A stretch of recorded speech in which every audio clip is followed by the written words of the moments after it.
Scott County, providing safe, healthy, and livable communities.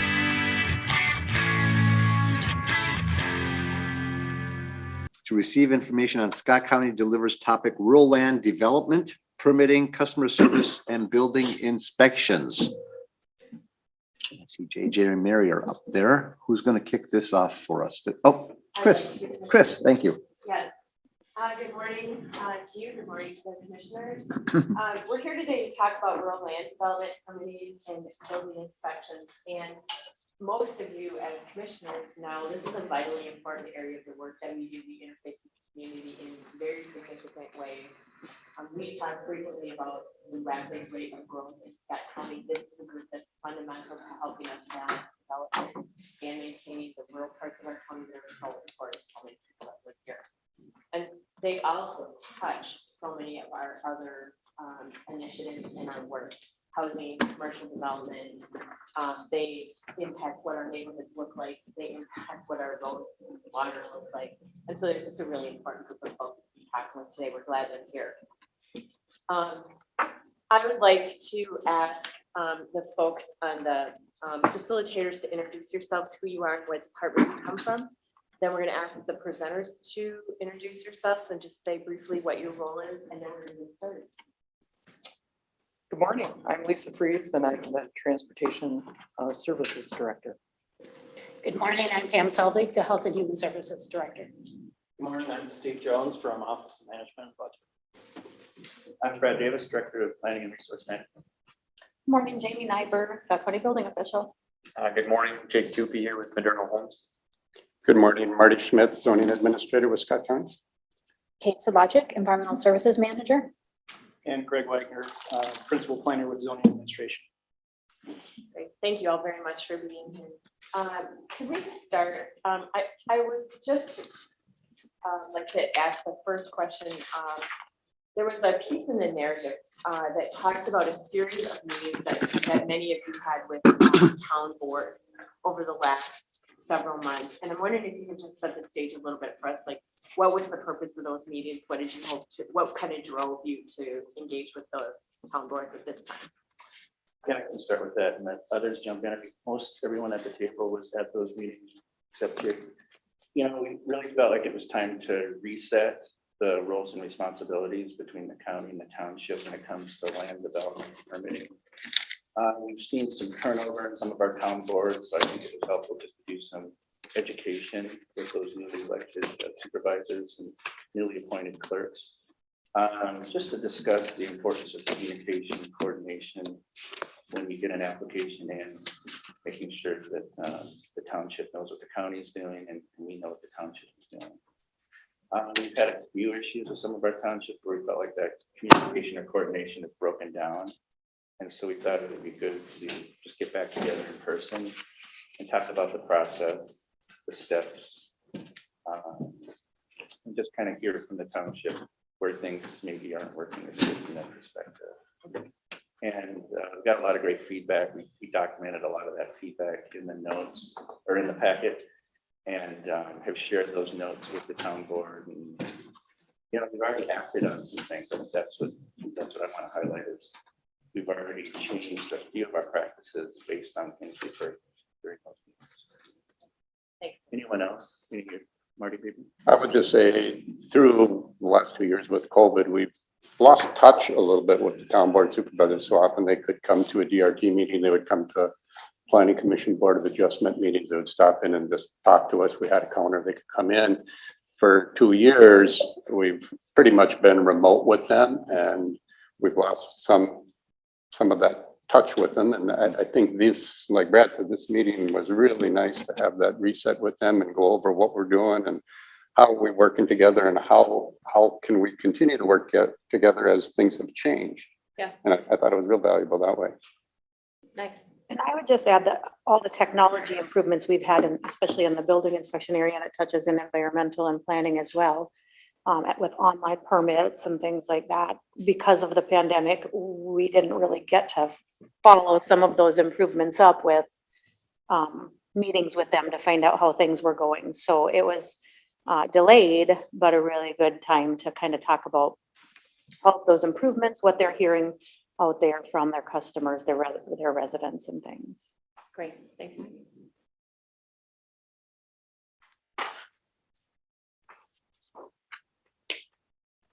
Well, maybe I'll ask a question to kind of follow up on the technology improvements. Your feedback from both the townships and since Mr. Tupy's on the panel, a little bit about what the pros and cons of those technology improvements are from the different people that have to use them, the builders, and then also the township board members that are probably accessing materials through those technology improvements and how that's working for them. So I'd like to hear a little about that. You want to start on that or? Yeah, no, absolutely. I'll kind of chime in.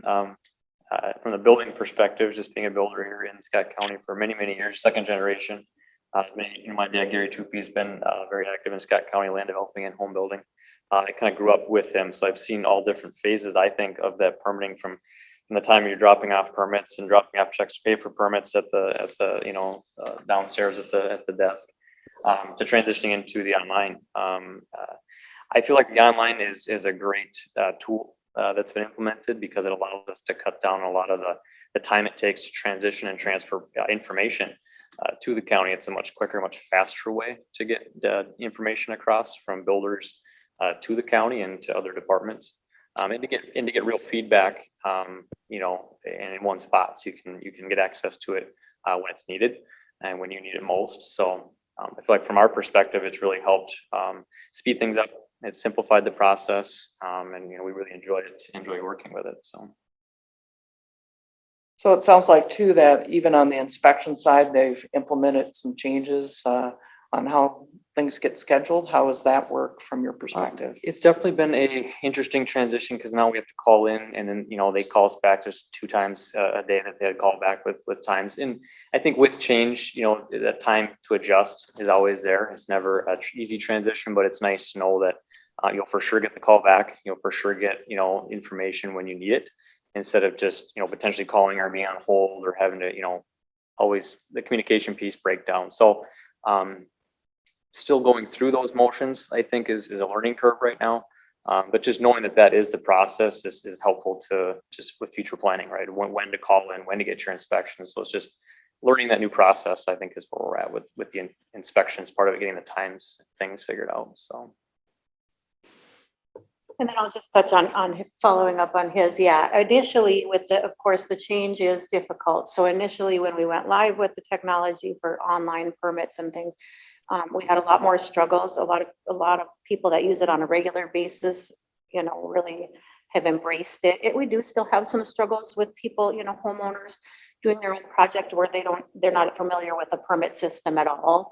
But we're here to walk those people through it and usually a successful outcome 99.9% of the time.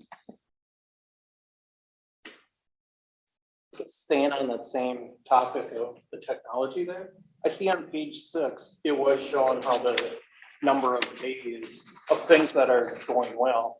The average number of days has gone down on new permits. And then on page 21 is a graph that shows the average number of days have gone from 12 down to 9 days from 2019 to 2021. With that technology, where do you really see, like right now we're at 9 days, where do you envision that getting to, or what's your goal number of days? So what this doesn't show like our very lows. We have some new home permits that come in and they're out in 3 days. And when we talk about and even this, it's kind of hard to, the days in this graph also maybe include a day that a customer got us the revision back at 4 o'clock, right? So unfortunately, there's not really a way to kind of cut that out of the graph. So the number might be even slightly less. Honestly, this is the quantity of days it's in-house with us. And with that improvement, like I said, we have some right now that turn around in 3 days. It's a matter, and we actually had one I saw that turned around in 4 days. And that was with 2 interactions between the customer. So if they can get that stuff back to us, we can, and we're working on that plan review. we can get them done pretty quickly. So, you know, the potential is there for any of them, but we do have in the county, more rural areas, we have people, homeowner builders that are doing their own homes. And they do sometimes, I think that I think we'll get better than this, but that's gonna keep the average because we have probably about 30%, 30 to 35% of our new homes are done by an owner builder that's not necessarily in the construction business. Those just generally take longer to help them process through the whole process. I think a comment maybe I would have on that, from my perspective, from a builder perspective, is just education of what's needed. I don't think a lot of people understand the amount of information that is uploaded to the system. So getting better from a builder perspective or a user perspective will help that go down as well. So I think, you know, Jamie's department, they've been very quick on getting things back. It's almost, I think, on the builders at some point because, you know, there's structural information, there's truss information, there's a lot of information that a lot of times it's not uniform over multiple cities or counties or municipalities, right? So Scott County requires such and such and such documentation, while Dakota County or certain city municipalities like City of Prior Lake require different things.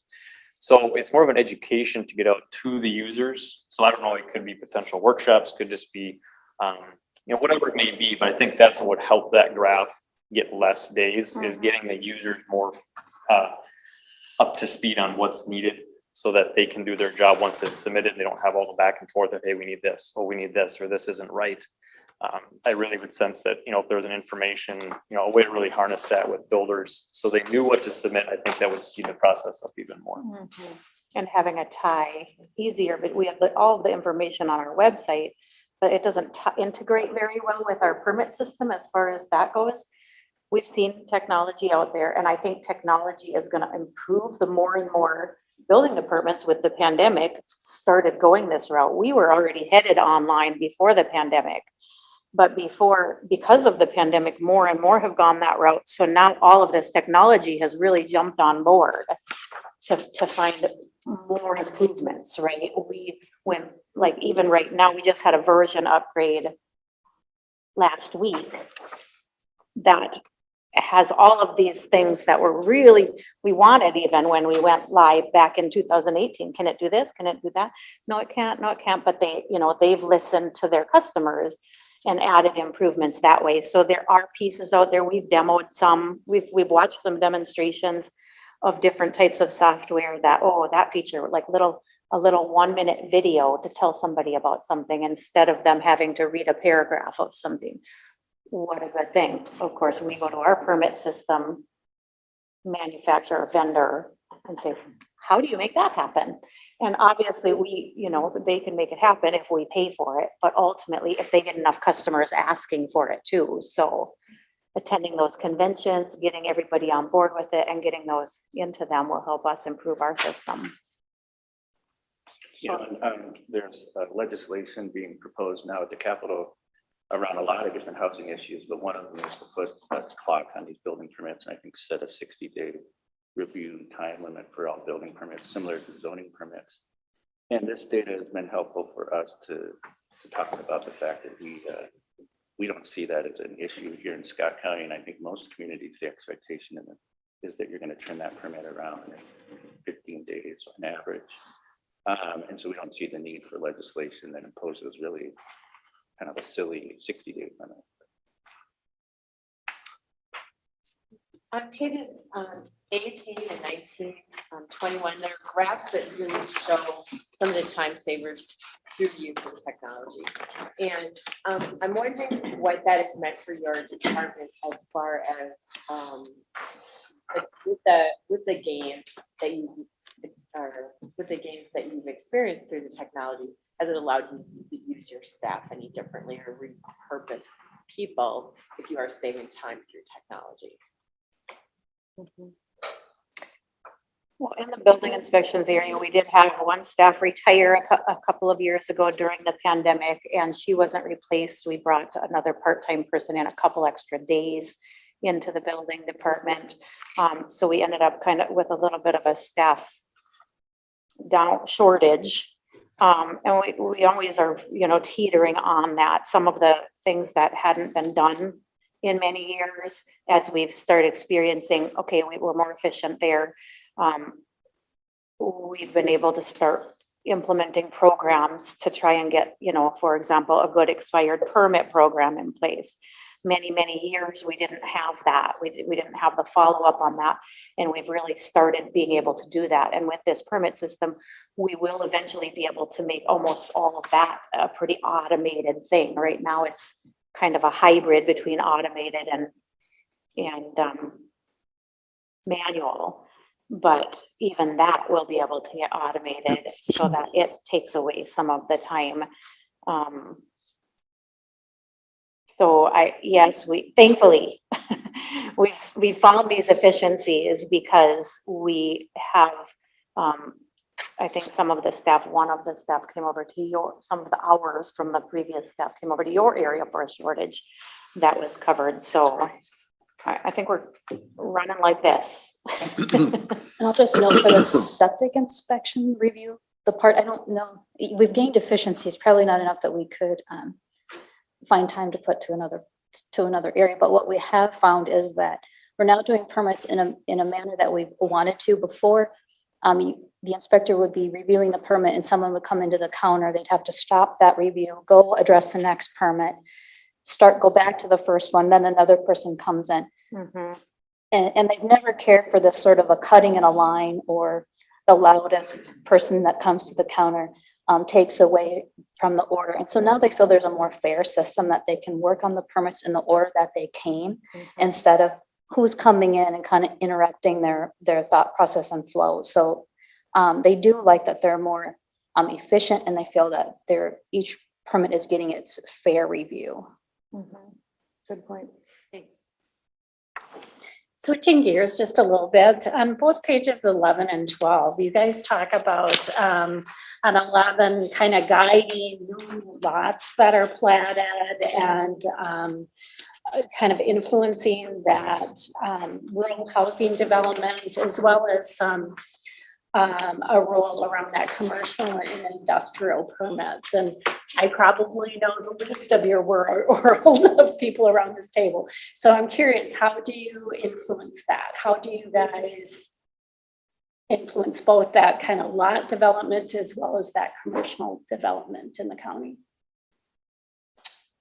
Yeah, I'll start and let others jump in. So I think it's really a reflection of our land use policies throughout all of our comprehensive plans. We've really promoted and guided and zoned certain townships for more development than other townships.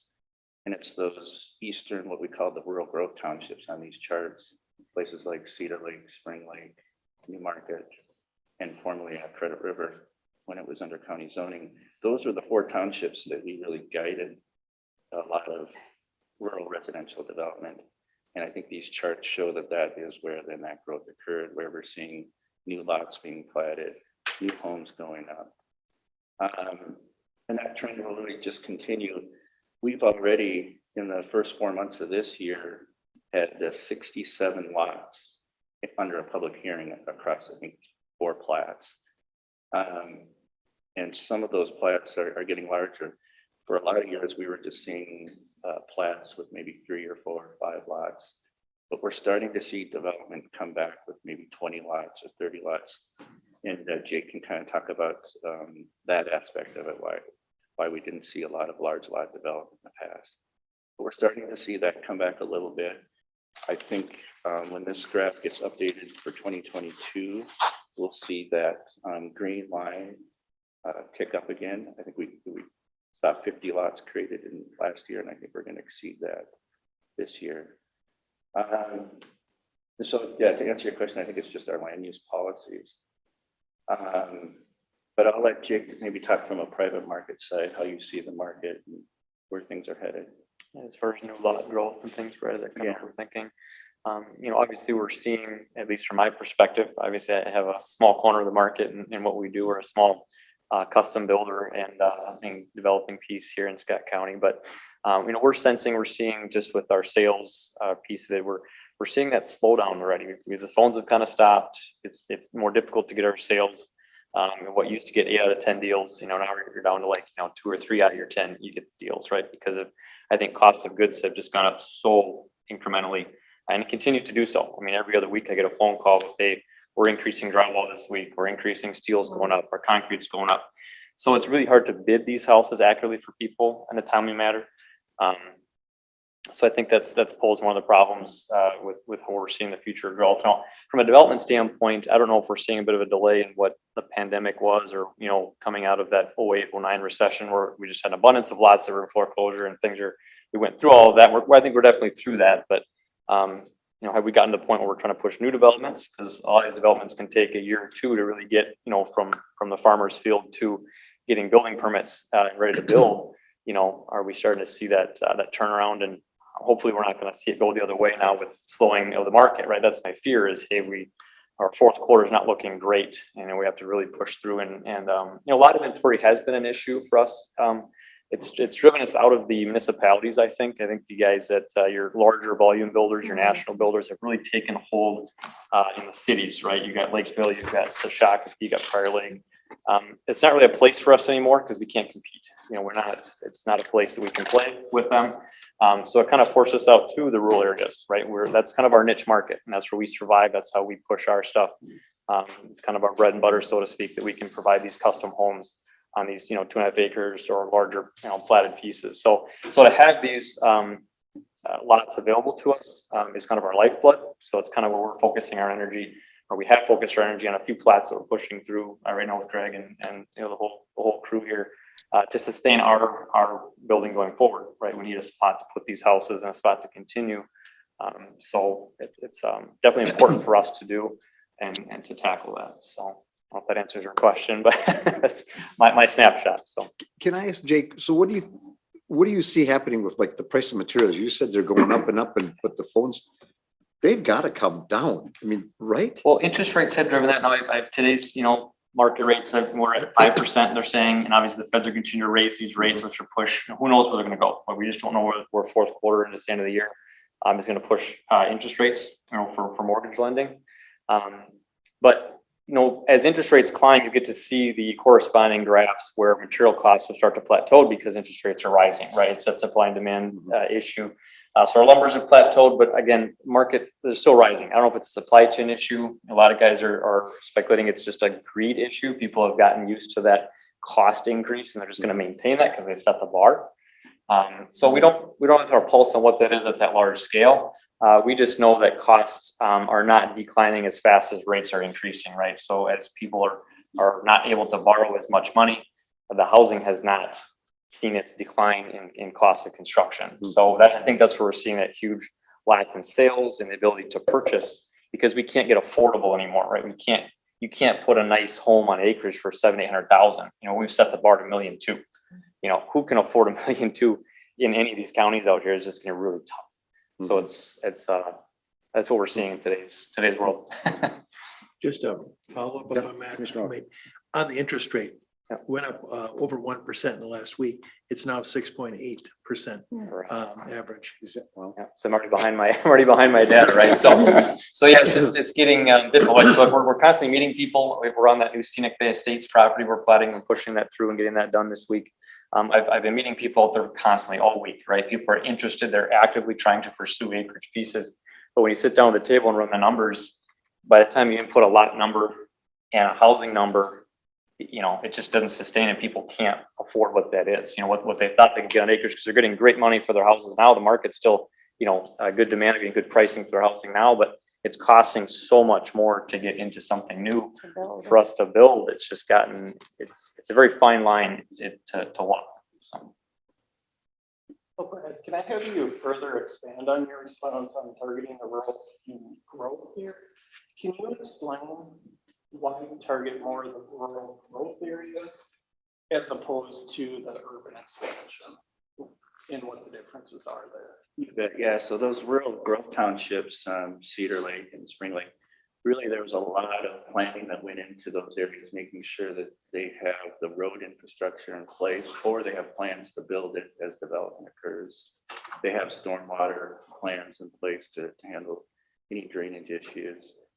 Those were the townships that had that infrastructure in place back when plans were done to figure out where we want to continue to promote growth.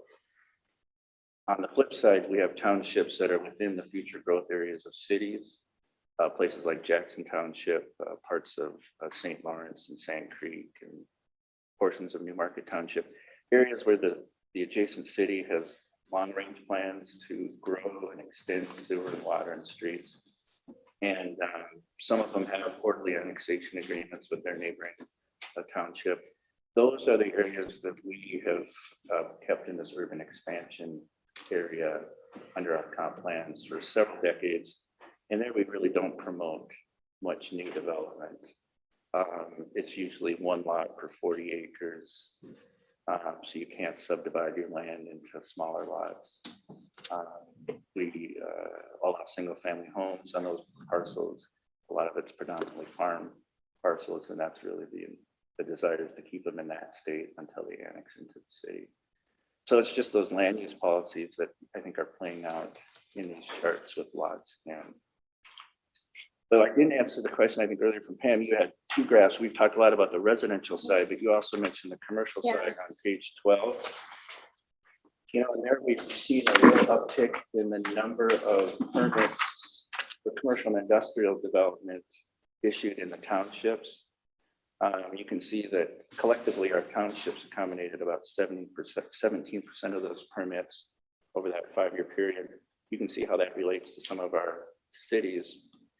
I would attribute that a lot to our transportation investments. I think the improvements we've made to 169 and 41 and a lot of the frontage roads that were built as part of that project really opened up a lot of land for commercial and industrial development. And we're starting to see some of those permits roll in now with buildings. And we've opened up a lot of area of the county for what we call rural business development. And maybe Greg, you can tell us the story of Fieldstone and what kind of uses we saw go into that type of plant. Yeah, so that was something when we did our comp plan in 2018, 2019, that a couple of our townships pointed out that they're getting requests from more rural type businesses, landscape operations, places that have equipment and materials and they need outdoor storage. Those types of things are not typically what our cities want to see in their industrial parks. So our townships kind of brought that idea up that we need to create areas for those types of businesses. And so New Market was one that kind of talked about that. So we created a business reserve district in New Market and parts of Sand Creek and Louisville that opened up areas that are kind of beyond the next 20, 30-year urban growth boundary for those types of businesses. And right away, Brad mentioned Fieldstone, that was 80 acres in New Market Township off of 2 county roads that created 10 lots. And it's those types of businesses. We have a couple landscape operations, a large erosion control contractor, a couple large vehicle repair operations. That park was approved last fall and it's being developed and pretty much is sold out. I mean, that developer is looking for more land. That's one thing we're getting a lot of requests right now from those types of uses that they need places to go. So they're looking down the 169 corridor. You know, they're calling us, you know, every other week. Where do you guys have land that's zoned this way for these types of businesses? So it's something that's been more in demand, and you know, hopefully, you know, through working with our townships and looking at the land use policies that we can, you know, accommodate that type of growth. And just piggyback on that, we have had a few townships seeing the demand and seeing the type of development this rural business reserve area is creating. Spring Lake Township, St. Lawrence Township have both talked to us about how could we, you know, look at our township and see what areas would be appropriate for that type of land use in our areas, because we think it would be good to have that land use available to our residents as well. So are you seeing some of those, are these new businesses or are they businesses that are like relocating from other places? What are you kind of seeing in that trend? I think it's mostly, well, it's probably half and half. I think it's new businesses, but also businesses that maybe started in a city community, and they're moving out because they're expanding, growing, and they've outgrown their spot in, Shakopee or Lakeville or what have you, and they just need more space. Safety Signs is a good example. They bought 40 acres or 50 acres in Newmarket Township because they've outgrown their site in Lakeville, and he's put up buildings for other businesses on that property. So yeah, I think it's a lot of new businesses, but also existing businesses that just keep growing. You see that those businesses are running into cities being less open to the outdoor storage, and they're looking for that as an opportunity. And that's something that's in high demand. Yeah, I think like with the Safety Signs example, they're in the city of Lakeville and they have a lot of outdoor storage. And it's kind of, as Brad mentioned, you have urban services that are being extended to some of these areas. And the cities see that we can take these businesses that have a lot of outdoor storage and maybe create multiple properties for multiple commercial industrial businesses, not just one business. So yeah, and they just quite frankly can't expand. Can we shift gears a little bit and talk about the impact of Credit River becoming a city and what that has meant to your business areas and workloads and staffing and just your workflow, really? I'll start and just pointing out, we did document some of that in the packet. We did do some initial forecasting of the budget impacts that would have to our different services. And so we looked at the impact it would have on zoning administration, and there we looked at the application fees, the lot fees. So for every new lot that's created, we collect fees for either parks or stormwater management. And so we just looked at historically how many lots were collecting fees from Credit River Development and projected what impact that would have. So all that information is in the packet. Similarly, Case did an assessment looking at the impact of loss of time it takes their staff to review building permits within the city.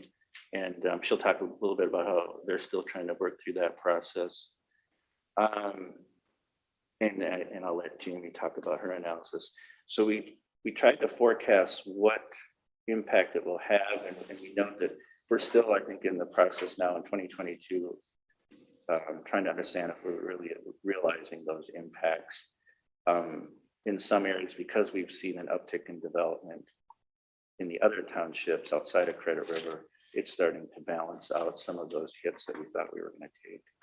But maybe I'll let Jamie and Kate jump in. I'll follow you. I honestly think it's too hard right now to identify the full impact, because with the pandemic, building permits were out of skew, right? We had a lot of people doing big additions on their house, especially that first year of the pandemic. They couldn't go anywhere.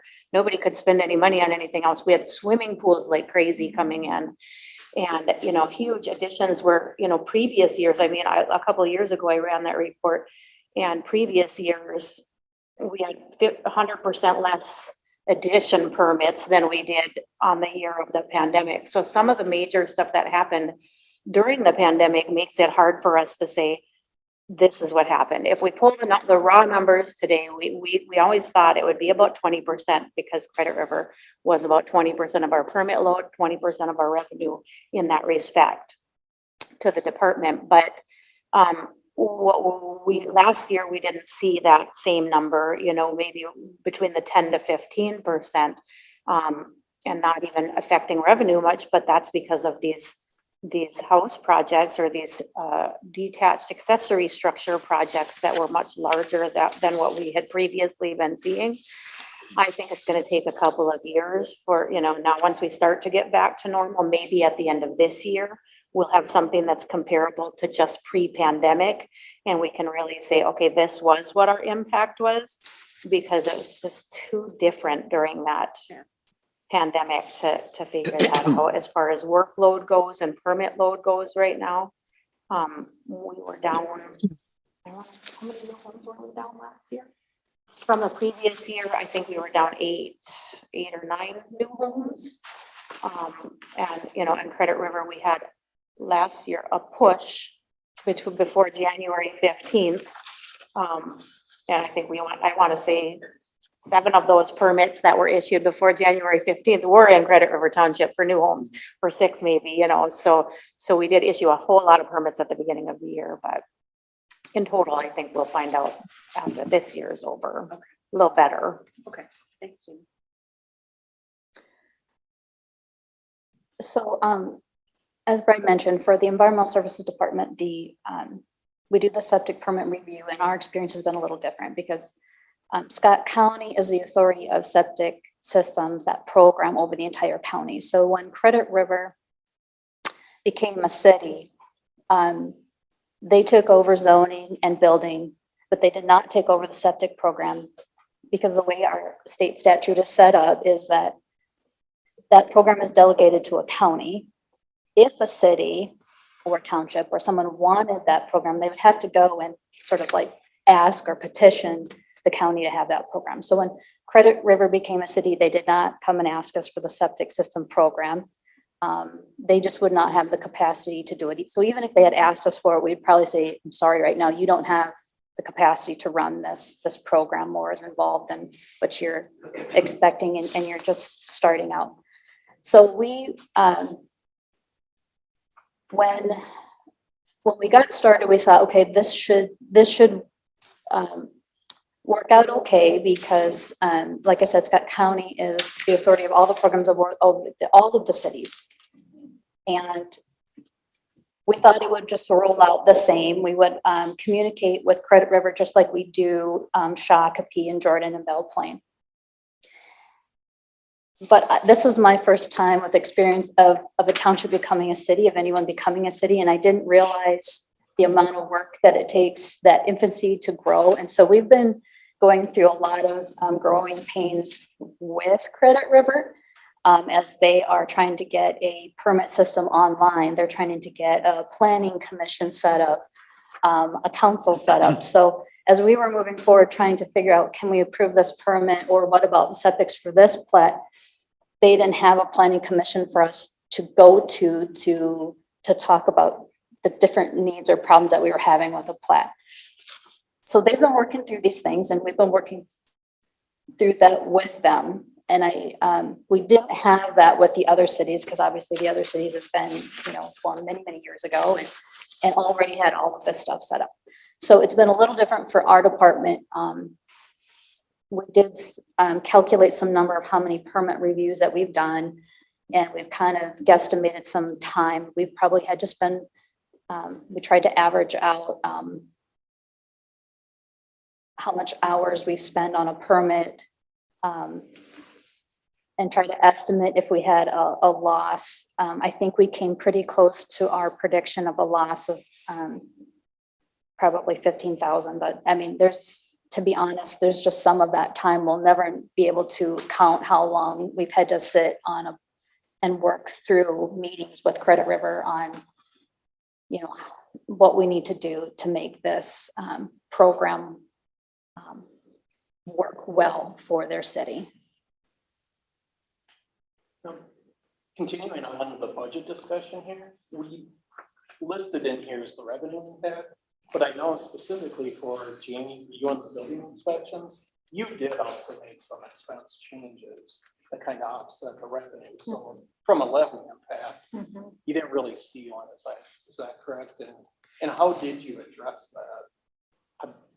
Did you build up to being able to make that adjustment, or did it just happen at the time? Well, coming up to that time period when Credit River pulled away, we knew that Newmarket, Spring Lake, and Cedar Lake townships were also, they were coming up right behind. I want to say in the year prior to, previously Credit River was always the most permits, or most new home permits, and the permits that take a bulk of the time, right? We can issue 100 permits and they're not the same, because some might only take this much time and others take a giant amount of time. So I think it's very helpful. I can't stress enough our importance of, kind of retaining experienced and skilled staff, having the ability to have enough staff and then also retain them. The county has a lot of good benefit programs and programs in place for those things. I would, a few years back, we had a lot of newer people coming in and a lot of employee turnover. That I think was a really hard time. There was a lot of things that weren't getting done or things weren't being met. And as we came into Credit River pulling away, we had a pretty good staff with some longevity and experience and had the skills with our permit system and with all of that, right? The Minnesota Building Code is the Minnesota Building Code. So you either know that or you don't. It doesn't change in Scott County. But we did have some people that were brought in with a little less experience, and they're up to speed at this time of Credit River pulling away too. So I think that just a good storm of things happened to allow us to, we were worried, but to allow us to kind of just continue as status quo. I would say in the zoning department, we were experienced pretty much the same thing. 2019, we issued 97 land use permits. That could be anything from sign permit to admin sub, variance, conditional use permit, plat. 2020, we issued 91 land use permits.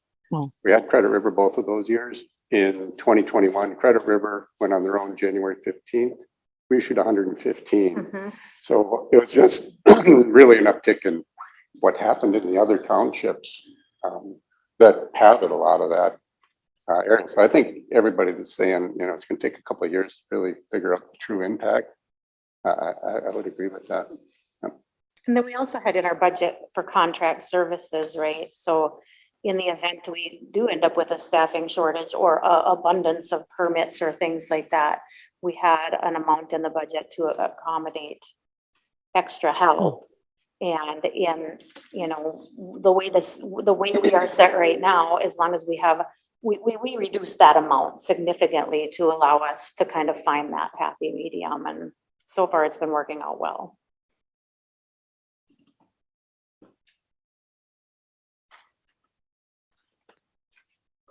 Switching gears a little bit, I want to ask about the environmental review by year.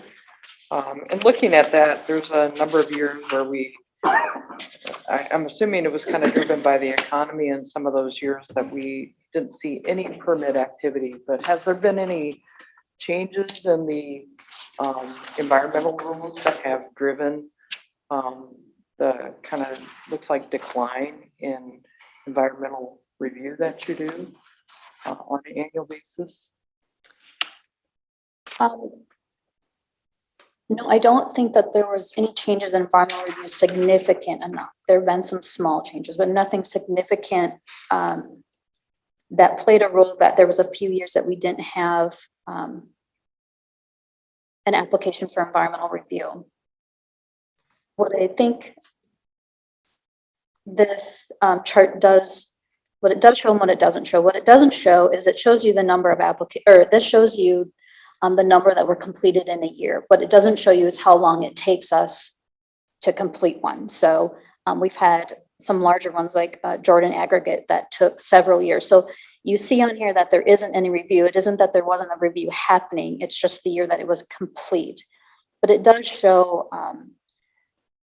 yes, one, when there is more land use activity for those bigger subdivisions that the planning department is talking about. They were small for a while, now they're getting bigger. You can see that through this graph. And the other thing it shows you is that Scott County has a lot of valuable sand and gravel. So even when there isn't a lot of land use development going on, there's still a lot of mining proposals that are happening. So there's still land use development, whether mining or commercial, that's still happening. But I suspect that those years that there isn't that land use, it's driven more by what's happening with development and economy than it is with the changes that have been happening in the environmental review policy. So looking at it, kind of comparing the housing starts and the lots and then this environmental review, maybe it'd be good to kind of talk about some of the things that really influenced and changed besides the economy, and that there were definitely economic changes that happened in that mid-decade, but there were other things too that happened in the county that maybe influenced the recovery and also some of the activity, both in environmental review and single family homes and lot creation. And I think it'd be good to kind of go over some of those things so that we're thinking about those policy changes that maybe happened during those times. Yeah, I'll start, and I think Jake too might be able to help, but I think one thing notable on this graph is that dark blue color. Those were the residential developments that triggered an environmental review because they were either 80 acres or large, greater, or 50 lots or greater. You saw that we just had one this year in 2021. That's the Amazing Acres out at Spring Lake Township. But before that, we didn't see one until 2006. And then we saw several of those types of EAWs in the early 2000s. That's when territory was coming in and some of those large rural residential developments. And times changed. And I think, Jake, you talked to us a couple of weeks ago about why that changed. And what was some of those things that you were pointing out? Banking. Banking's first. Banking and the carrying costs. Oh, for the land piece of it? For the marsh. We were discussing we're talking the platting of developments, right? For platting development pieces. Over 50. Well, and I think too, just for the cost of land development piece is kind of what we were discussing last meeting. And what it costs to carry those lots, from a builder perspective or developer perspective. Now I'm venturing into more developing myself, as like I mentioned before, because we have, obviously, as the graph shows, a lack of platted developments to build on, right? It's kind of forcing us into becoming more development oriented, not so construction oriented, but more in the land development orientation piece of it. So by doing those larger pieces, I think it just takes a lot of financial structure that a lot of times as small builders or smaller developers in the county, we don't have those large funds to access to these larger developments, right? We're trying to find these smaller plats that can sustain us for that period of time, right? We don't have that amount to leverage ourselves forward for 5-year development that, we can hold on internally. And we don't have those developers around anymore, or at least not very many, that can put those big developments in and then sell to smaller builders, such as ourselves. So I think that's why we're seeing that gap there. Kind of hit it right on with the foreclosure market in 08, 09, as things just dropped off, right? And there's no development needed at that time, right? And now we're in that position where we need new lots, right? And we need that viability to carry through in the building aspect of things. And it just gets difficult for us as small developers and builders to obviously go out and take those big chunks of land and the cost associated with that to do that internally. It's just difficult to carry that with the interest costs and things like that and the development cost to produce from our perspective. So that answers the question, but that's from my point of view. So. Thank you. This might be really an oversimplistic question, but as you look at all this material, like many of you worked on the 2040 comp plan, and as you look at this, like, how do you think about this planning piece? Like, are there interim markers that kind of say, well, we're on track for where we thought the development would go in Scott County? I know we're very early into the comp plan development. I think going back to the graphs that show where the new homes and lots are going, I think, as I said, that's by design, that's by plan. Okay. And that's just a good, I think, annual check-in to make sure that we're still seeing the development going into those areas. I think we're meeting the different housing forecasts that we've seen for the townships. The Maxfield study does a housing needs assessment every 5-6 years and forecasts the demand for housing in the townships. And we are on pace to meet those demands. The latest study is out now and forecasts that need. The latest study provides a nice discussion on lot inventory and how many vacant lots we have platted across all of our cities and townships, and the absorption rate. It's usually recommended that you have 3 to 5 years of lot inventory in place, and Maxfield is telling us that we have that in our cities and in the townships. So those are all good, I think, markers for us to look at and make sure that we're meeting all of our plans. I think that's from a land use and development side, but I would say too, from the annexations that are occurring in the county. I mean, you see annexations around Prior Lake on the southwest side, west side of Shakopee. So those areas are being preserved. They're staying open, extension utilities into those areas for services.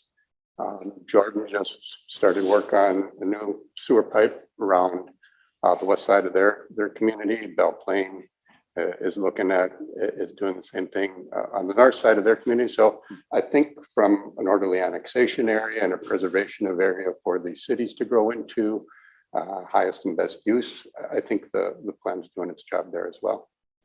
Thanks.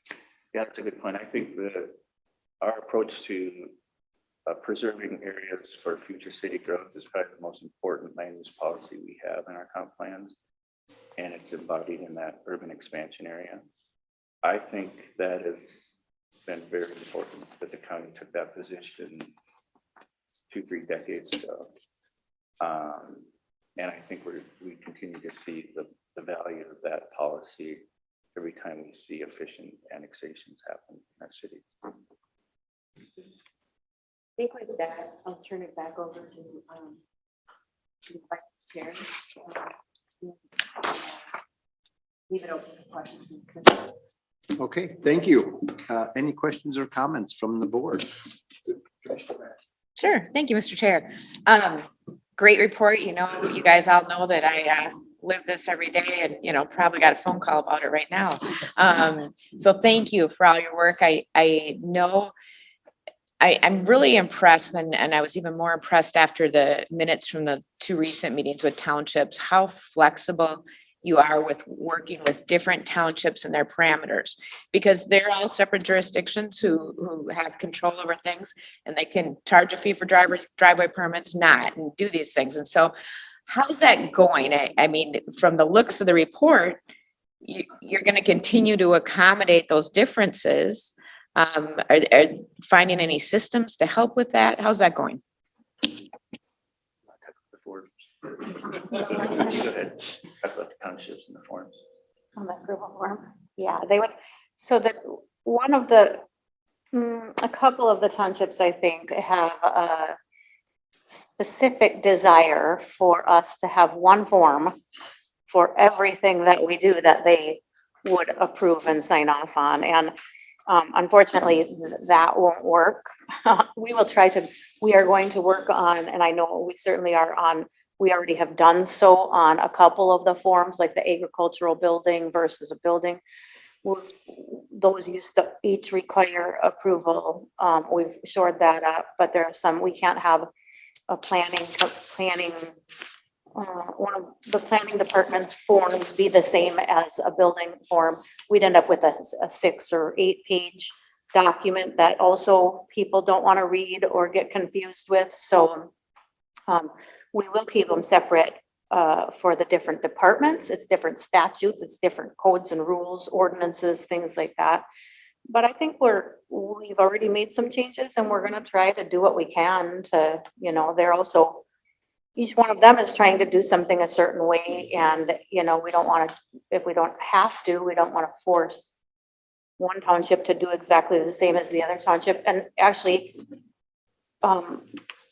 I haven't gotten all the reports or the information back yet, but in some areas, right, of course, the authority having jurisdiction for building permits is not the township.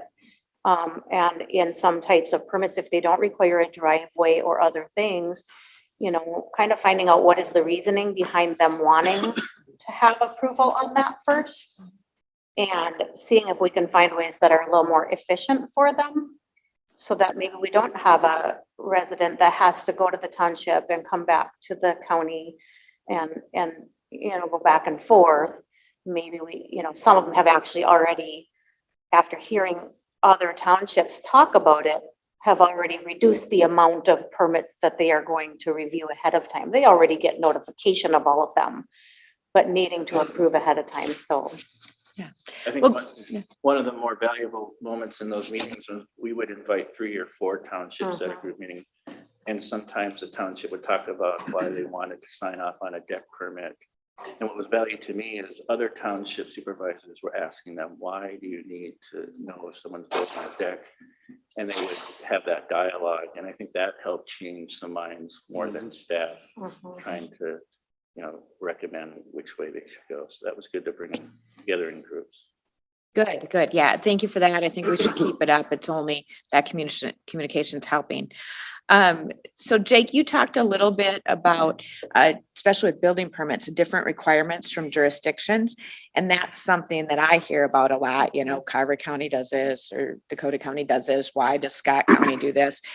Are there any efficiencies, especially looking at some of our overlapping county and city jurisdictions where we maybe can become more uniform? I know not totally uniform because we have differences, but and maybe that's been done. I think I get asked that kind of question often. Yeah, so hoping to answer your question correctly. Are you talking maybe more of like how to be uniform between different county submittals for building permits, or? Yeah, I think it's you and Jamie who are going to respond to this. Do you see from your two sides of the table here some ways where that would be helpful? Because I think, Jake, what you talked about is maybe in Dakota County or City of Lakeville, you have to submit these forms or do it this way. And then if you're just across the county line, you have to do it differently. Are these big consequential differences, or is it just a way of doing business differences? Yeah, I think the submittals are definitely, from my perspective, so I won't comment on Jamie, but if I were to go in to do a couple of building permits this year through City of Prior Lake versus Scott County, well, there's the forms are completely different, the requirements are completely different. So I almost treat it as you can't even put them on the same playing field, really, right? I mean, there's different things they want in the building plans. There's different forms that they want. So there's really no uniformity, which is obviously no fault of anybody's. This is just different departments, different heads doing different things. But Rice County does, and also Dakota County, they do all of their subbing out to Inspectron, right? So the county wants that to go to them, and they send it to Inspectron. Inspectron sends it back. So there's a lot of just back and forth pieces, and Inspectron is very loose with what they want. I don't have to submit trust drawings and engineering, right? I don't have to submit a handful of different forms as far as some of the lighting forms and different energy forms that they want.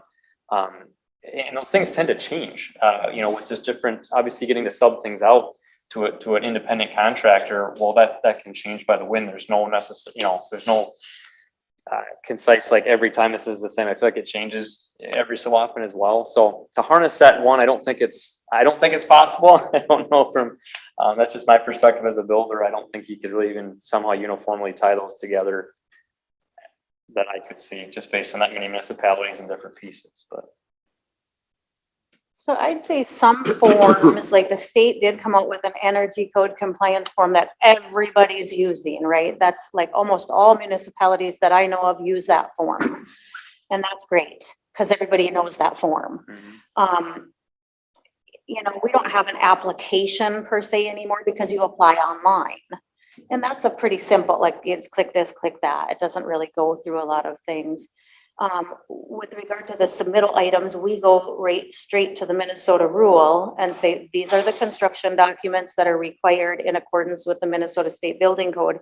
And that's what we require to be submitted, no more, no less.